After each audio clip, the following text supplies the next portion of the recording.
오늘 여러분들과 함께 봉독했던 열왕기상 18장에 있는 말씀을 가지고 기도하라는 신호, 이러한 제목으로 여러분들과 함께 말씀을 나누기를 원합니다. 제가 신앙생활 처음 할 때 살았던 곳이 어디냐면은 경기도 광명이라고 하는 곳이에요. 거기서 이제 여의도 교회를 나오려고 그러면은 차를 갈아타야 되는 불편함이 있어요. 그런데 구역 식구 가운데 한 사람이 차를 가지고 있었어요. 어느 날 그 차를 타고 가는 가운데에서 이분이 운전면허증이 없다라는 것을 제가 알게 되었어요. 그래서 물어봤어요. 아니 성도님, 운전을 되게 잘하시는데 어떻게 운전면허를 아직 안 갖고 계세요?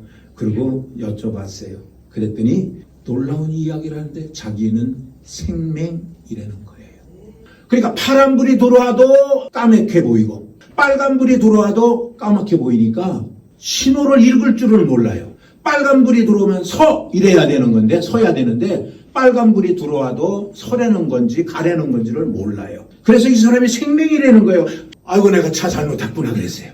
이 사람은 어떻게 운전을 하느냐면요, 무조건 앞에 가는 차가 가면 쫓아가는 거예요. 앞에 가는 차가 서면 이 사람도 서. 근데 문제는 뭐냐, 신호대기에 사거리에서 신호대기가 딱 바뀌었는데 앞에 차가 탁 가버렸어. 이 사람은 서야지 돼. 이 사람은 서면 큰일 나는 거예요. 이 사람은 사거리에서 맨 앞에 서 있으면, 대기를 하고 있으면은 빨간불이 파란불 바뀌어도 몰라 그거를. 그리고 못 가는 거예요. 바뀌어도 모르는 거예요. 그러니까 이 사람은 큰일 나는 거예요.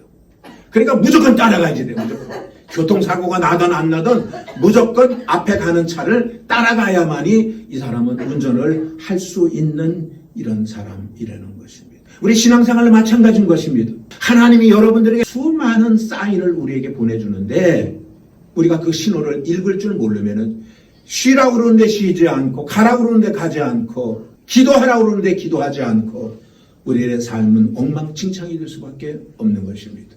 이스라엘 백성들이 애굽에서 나와서 가나안 땅을 가는 과정 속에서도 하나님은 이스라엘 백성들에게 신호를 보내주셨어요. 하나님이 구름 기둥을 딱 띄워놓고 구름 기둥이 싹 가면은 그게 신호가 뭐냐면 따라와 그 얘기예요. 그런데 그 신호를 읽을 줄을 몰라. 그래서 내가 안 따라가. 그러면 더워서 따가워서 그 광야 땅에서 한순간도 살 수가 없습니다. 그렇기 때문에 우리가 신앙생활을 하면서 하나님이 우리에게 보내주시는 이 사인을 우리가 제대로 캐치만 한다면 우리는 편하게 가는 길을 갈 수 있고 쉽게 우리가 삶을 살아갈 수가 있다라는 것입니다. 오늘 성경 본문도 그 얘기를 우리에게 해주고 있습니다. 엘리야라고 하는 선지자의 이야기입니다. 3년 6개월 동안 비가 오지 않았습니다. 분명히 하나님은 비를 내려주신다고 약속을 하셨습니다. 그런데 비가 안 옵니다. 그가 하나님 앞에 기도하지. 하나님 약속하셨지요. 비 내려주신다고 약속하셨지요. 그런데 뭐 구름 한 점 없이 청청한 날씨인 거예요. 그런데 그가 어떻게 알았느냐, 손바닥만한 구름 한 점이 딱 떠 있는 것을 보고 이야, 이것이 하나님이 나에게 보내주신 비를 내려주신다고 하는 신호구나 라고 그가 생각을 하고 그가 하나님의 사역을 감당했던 것이 오늘 성경 본문에 우리에게 주시는 말씀인 것입니다. 오늘 하나님은 여러분들에게 수시로 사인을 보내십니다. 말씀으로 보내십니다. 때로는 주의 종을 통해서 아니면 곁에 있는 성도들을 통해서 오늘 여러분들에게 하나님은 신호를 보낼 때가 있어요. 그러면 그 신호를 잘 감지하고 여러분들이 대처해서 나간다면 여러분들의 삶에는 행복한 가운데 삶을 살게 되어질 줄로 믿습니다. 그래서 오늘 저는 여러분들과 함께 하나님의 기도하라는 신호, 어떻게 알 수 있는지 세 가지만 본문 말씀을 중심으로 여러분들과 함께 말씀을 나누고자 하는 것입니다. 첫 번째입니다. 답답한 마음이 있든지 외로운 마음이 우리에게 다가오거든 이건 하나님께서 나에게 기도하라고 주시는 사인이구나 하고 여러분들이 알아야 되는 것입니다. 오늘 성경에 보게 되면 아합 왕 때의 이야기입니다. 이 사람은 북이스라엘의 왕입니다. 그러면 하나님 섬겨이지요. 하나님 안 섬깁니다. 바알신을 섬기는 이스라엘의 이 성한 왕의 한 사람이 아합 왕인 것입니다. 하나님은 그 아합 왕이 하나님을 섬기지 않고 그런 것으로 인하여 하나님께서 그에게 가뭄이라는 징계를 내리셨어요. 아합 왕은 엘리야 당신 때문에 비가 안 온다고 그러고 엘리야는 왕 당신이 우상을 섬기기 때문에 비가 안 온다고 그러고 서로 의견이 충돌이 되니까 그러면 좋다. 그러면 어느 게 진짜냐? 이게 진짜냐? 이게 진짜냐? 한번 그러면은 확인을 하자고 그래가지고 갈멜산에서 어떤 신이 진짜 신인가를 알기 위해서 대결을 합니다. 그때 아합 왕이 자기가 수하에 붙들고 있는 거짓 선지자들을 불러 모읍니다. 보십시오. 20절을 한번 보겠습니다. 시작. 아합이 이에 이스라엘 모든 자손에게로 보내어 선지자들을 갈멜산으로 모았다 그랬어요. 그런데 엘리야에게는 따라붙는 사람이 없는 거예요. 보세요. 21절. 엘리야가 모든 백성에게 가까이 나아가 이르되 너희가 어느 때까지 두 사이에서 머뭇머뭇하려는. 신앙생활을 하면은 하나님을 섬기고 하나님 편이 되어야지 되는데 하나님 편도 아니고 세상 편도 아니고 중간에 얼쩡얼쩡 껴가지고 이쪽도 저쪽도 눈치만 보고 있는 그러한 성도가 있다면 여러분들은 뭐라고 그러겠어요? 그러면 안 돼요. 아마 여러분들은 얘기할 것 같아요. 그러니 엘리야 선지자가 얼마나 마음이 외롭겠어요. 보세요. 22절을 보십시오. 엘리야가 백성에게 이르되 여호와의 선지자는 나만 홀로 남았으나 바알의 선지자는 450명이다.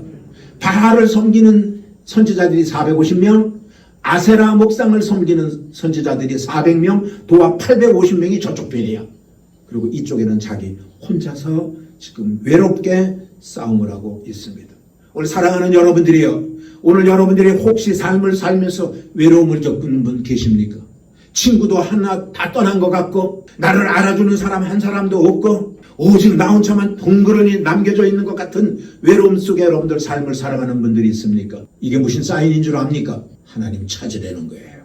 하나님 앞에 기도하려는 거예요. 그럴 때 낙심하고 주저앉지 말고요. 하나님 찾고 하나님 앞에 기도하라고 하는 사인인 것을 우리는 분명히 알아야 되는 것입니다. 그래서 우리가 이 사인이 딱 나에게 왔다면 있는 처소에서 기도해야지 돼. 그 자리에서 무릎을 꿇고 기도를 하든지 아니면 성전까지 뛰어나와서 하나님 앞에 여러분들이 기도를 해야 되는 것입니다. 그런데 기도를 하지 않고 좌절하고 낙심하고 원망하면서 아이고 나는 아무도 없네, 내 곁에는 없네. 왜 없습니까? 성경은 우리에게 분명히 말하고 있습니다. 내가 너를 고아와 같이 버려두지 아니하노라. 아멘입니까? 하나님은 여러분들과 함께 하시는 거예요. 임마누엘의 하나님이신 거예요. 어디를 가든지 내가 너와 함께 하겠다라는 거예요. 이사야서에도 그랬잖아요. 두려워 말라, 놀라지 말라. 내가 너와 함께 함이라. 오늘 사랑하는 여러분들이 다윗도 그런 고백하지 않았습니까? 내가 사망의 음침한 골짜기를 다닌다 할지라도 나는 두려워하지 않을 것은 주께서 나와 함께 하심이니라. 우리는 알아야지 돼요. 주님이 나와 함께 하심을 알고 기도하라고 그러는구나, 하나님을 찾으라고 그러는구나, 우리가 그 사인으로 받아들이고 우리가 하나님 앞에 기도할 때에 분명히 놀라우신 하나님의 기적의 역사가 우리들에게 나타나게 되어질 줄로 믿습니다. 그래요. 인생길 힘들 때 주님은 반드시 여러분들에게 함께 하시며 사인을 보내실 거예요. 인생길 험하고 마음 지쳐 살아갈 용기 없어질 듯 너 홀로 앉아서 탄식치 말고 예수님 품으로 나오시려. 예수님은 나의 생명, 믿음, 소망, 사랑 되시니 십자가 보혈 자기의 손길로 상처 입은 너를 고치시네.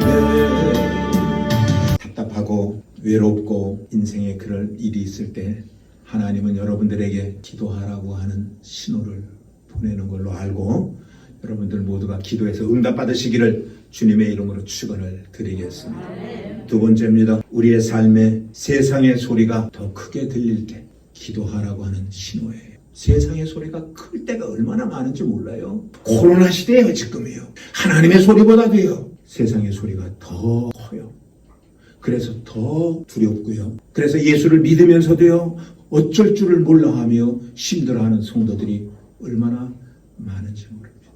엘리야가 갈멜산 꼭대기에 올라가서 기도하면서 850명의 거짓 선지자들과 아합 왕과 대결을 해가지고 엘리야가 이겼어요. 하나님이 살아계신 것이 거기에서 증명이 됐어요. 그래서 하나님 앞에 기도하기를, 하나님 이제 이겼으니까, 저들에게 보여줬으니까 하나님 이 땅에 이제 비를 내려주세요. 그리고 기도를 합니다. 기도를 하고요, 게하시라고 하는 종을 통해서 비올 신호가 있나 바라요. 근데 이 친구가 가가지고요, 꼭대기에 올라갔다 내려와서는 또 아무것도 안 보여요. 그러는 거예요. 보세요. 43절 시작. 저가 올라가 바라보고 고하되 아무것도 없습니다. 여러분들, 아무것도 없습니다 소리가요, 얼마나 크게 들리는지 몰라요. 여러분, 우리가 삶을 살다 보면 이런 일들이 얼마나 많이 나오는지 몰라요. 우리가 이 코로나 전국에 우리가 삶을 살면서 세상에 얼마나 많은 큰 소리들이 있습니까? 5만 명이 됐대. 10만 명까지 갈 거래. 금년에 코로나 안 없어질 거래. 뭐 얼마나 많은 소리들이 우리들에게 들리는지, 그 소리가 적게 들리면 괜찮은데요, 나라를 질식할 정도로 나를 억압할 때가 있어요. 큰 소리. 사업의 문을 열어놨어요. 어렵게 돈을 출자해가지고 가게 문을 열었는데 코로나가 뻥 터져가지고 도대체 어떻게 뭐 돈을 벌 기미가 안 보이는데 세상 들려오는 소리는 엄청난 돌덩어리 같은 것으로 우리를 짓누를 때가 있어요. 그러면 거기서 헤어나지 못하는 사람들이 얼마나 많이 있습니까? 오늘 사랑하는 여러분, 세상의 큰 소리가 더 크게 들릴 때에 기도하라는 신호인 거예요. 우리는 살아계신 하나님을 알기 때문에 세상의 소리가 더 커서 나를 억압해오고 나를 힘들게 하고 그럴 때에 우리는 하나님 앞에 기도하는 거예요. 하나님 나에게 말씀해 주셨잖아요. 걱정하지 말라고 말씀해 주셨잖아요. 나는 그 말씀을 믿습니다. 비록 하나님의 말씀이 세상 소리보다는 지금 나에게 적게 들린다 할지라도 나는 하나님의 말씀을 진짜로 압니다. 그럴 때에 힘을 얻을 수가 있고, 그럴 때에 그 문제를 해결할 수가 있다라는 것입니다. 성경은 말하고 있잖아요. 구하라 주실 것이요, 찾으라 찾게 될 것이요, 문을 두드리라 열릴 것이. 하나님 약속 아닙니까? 네가 기도하면 내가 응답하신다라고 하나님은 약속하지 않았습니까? 꼭 그 소리가 커야만이 됩니까? 크게 내 귀에 들려야만이 진짜입니까? 하나님이 우리에게 수없이 많은 하나님의 말씀을 주었잖아요. 여러분들이 신앙생활하면서 얼마나 많은 하나님의 약속의 말씀을 들었습니까? 그런데 왜 그건 다 잊어버리고 세상 소리가 크다고, 세상 소리에 무서워서 어쩔 줄을 모르고 신앙 다 까먹어버리고 뒤로 물러서서 다시금 세상으로 행진해 나아가는 이런 어리석은 모습들을 우리는 절대 보여서는 안 된다라는 것입니다. 오늘 사랑하는 여러분들이요, 엘리야는 하나님의 약속의 말씀을 붙듭니다. 그리고 계속 기도합니다. 성경을 이렇게 7번을 기도했다고 그랬습니다. 뭘 붙잡고 기도했겠어요? 18장 1절을 한번 보세요. 뭐라고? 이미 벌써 약속을 했거든요. 보세요. 많은 날을 지내고 제3년에 여호와의 말씀이 엘리야에게 임하여 가라사대 너는 가서 아합에게 보이라. 내가 비를 지면에 내리리라. 아멘. 내가 비를 지면에 내리리라 라고 말씀을 하고 있는 것입니다. 여러분들, 하나님의 말씀은요, 천지가 변해도 1.1에게 변함도 하나님의 말씀은 그대로 이루어지는 것입니다. 오늘 그렇기 때문에 우리는 영적인 길을 열어야지 돼요. 그래서 하나님의 음성을 들을 때에 큰 소리로 들려요. 오늘 여러분들의 귀를 뚫어야지 돼요. 귀가 할례를 받아야지 돼요. 성령 충만하면 어떤 현상이 생긴다고 그랬어요? 사도행전 2장 3절에 읽어보세요. 눈이 열리고 귀가 열리고 입이 열리는 이런 놀라운 역사가 나타나는 것처럼 오늘 여러분들의 귀가 열려서 하나님의 음성을 세상 소리보다도 더 크게 들을 수 있는 여러분들 되기를 주님의 이름으로 축원을 드립니다. 그래서 세상 소리가 자꾸만 나에게 크게 들리거든. 아, 내가 심각하구나. 이게 영적으로 좀 병들었구나. 기도하라는 신호구나. 그리고 여러분들이 기도할 수 있는 저와 여러분들이 되어주시기를 주님의 이름으로 축원을 드리겠습니다. 세 번째, 성령이 시킬 때가 있어요. 아, 이때는 기도하라고 하는 신호구나. 우리가 신앙생활을 하다 보면은 그럴 때가 있잖아. 아, 성경 좀 읽고 싶다. 아, 전도도 좀 하고 싶다. 아, 이제는 좀 봉사 좀 한번 해볼까? 막 이런 생각들이 들 때가 있어요. 그게 뭔 줄 알아요? 하라고 하는 신호요. 그냥 생각만 갖고 끝나는 게 아니라, 아, 기도하고 싶다 그러면 기도하면 돼요. 성경 좀 쓰고 싶다 그럴 때는 그 하나님이 그런 신호를 보내는 거거든. 성경 써라. 어딜 쓸지는 모르지만 하여간 성경을 한번 써봐라. 우리에게 보내주는 신호라는 것입니다. 그래서 그런 신호가 올 때 거역하면 안 돼. 아니 빨간불이 딱 들어왔는데 거역하고 가봐. 사고 나는 거예요. 파란불이 들어왔어요. 가라 그러는 거예요. 근데 내가 안 가. 뒤에서만 난리 납니다. 그냥 난리가 납니다. 빨리 가라고. 왜 안 가냐고 프락션 빵빵 눌러가면서 막 난리가 납니다. 하나님이 신호를 딱 보냈으면 빨간불이 왔으면 서야지 되고 파란불이 들어왔으면 가야 되고 우리가 하나님이 신호 보낸 대로 우리가 행동을 할 때에 물 흘러가듯이 모든 일들이 자연스럽게 잘 해결되어진다는 사실을 우리는 알아야 되는 것입니다. 제가 중동 지방에 한 3년 정도 파견 근무를 나갔던 적이 있습니다. 그래서 이제 가족들만 한국에다 두고 저 혼자 나가서 한 3년 있었는데 그때 일어났던 일을 나중에 내가 귀국하니까 우리 사모가 나한테 이야기를 해주는 걸 들었어요. 그게 뭐냐면은 어느 해인가 설날이 됐는데 부모님이 계신 곳에 설을 세러 문을 다 잠그고 갔어요. 근데 제가 이제 장남이니까 어머님하고 우리 집사람하고 같이 이제 설 음식을 막 만드는 거예요. 근데 음식을 만드는데 자꾸만 입에서 방언 기도가 나오고 그러더라는 거예요. 지금 어머님하고 지금 빨리 이거 음식을 만들어야 내일 식구들 와가지고 같이 이제 음식도 먹고 그럴 텐데 강권적으로 성령님이 역사를 해가지고 방으로 막 들어가게 만들더라는 거예요. 방에 들어갔는데 계속 방언으로 막 기도를 하는데 뭔 기도인지를 모르는 거죠. 뭘 기도를 시키는지도 모르고 왜 기도를 하는지도 모르고 그런데 한참을 기도를 시키더라는 거예요. 근데 왜 기도를 시켰는지를 나중에 깨달아 아는 사실이 뭐냐면 그 다음날 설을 다 보내고 집으로 돌아왔더니 대문이 열려져 있고 방문이 열려져 있고 방에 들어가니까는 옷이 방 안에 산더미처럼 이렇게 쌓여 있더래요. 근데 그때가 마침 봉급을 받아가지고 11조 봉투에다 11조 넣고 뭐 성교 헌금 넣고 헌금들 이렇게 다 챙겨서 넣고 남은 돈 옷갈피 속에다가 헌금하고 같이 깊숙이 묻어놓고 그리고 이제 설을 세러 갔다 온 건데 갔다 와봤더니 완전히 옷을 다 털어가지고 도둑놈이 왔다 가셨어. 다 털어가지고 방 안에 잔뜩 이렇게 싸놓은 거예요.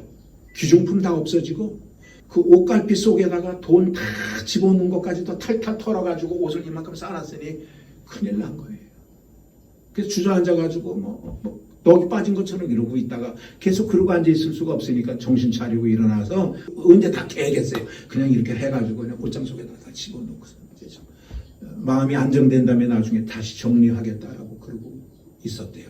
며칠 지났는데 동네에 좀 어려운 분이 계시는데 옷이 좀 그래. 그러니까 이제 내가 입던 옷이라도 내가 어차피 한국에 없으니까 그 옷이라도 그분한테 드려야겠다 싶어가지고 장롱 옷장문을 열어가지고 막 그냥 꾸겨서 집어넣은 거 그거를 다시 정리를 하면서 옷을 찾는데 뭐가 탁 집히되는 손해가 잡혀요.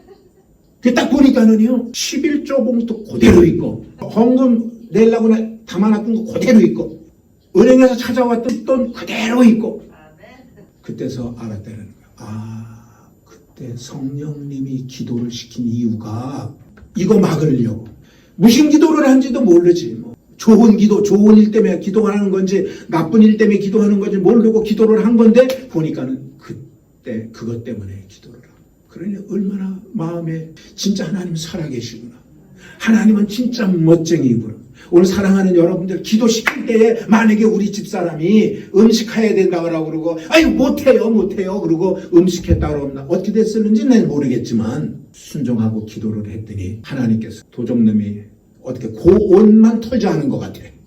그 옷만 그냥 스쳐 지나간 것 같아. 꼭 이스라엘 백성들이 애굽에서 출애굽할 때에 죽음의 재앙이 집집마다 찾아갈 때에 피가 묻어있는 집만 패스오버해서 그 집만 남겨놓고 나머지 집에 다 장자를 죽였던 것처럼 하나님께서 그 봉투가 들어있고 돈이 들어있는 옷만 건드리지 못하도록 하나님이 막아놓으셨다라는 것을 지금도 간증할 수가 있는 것입니다.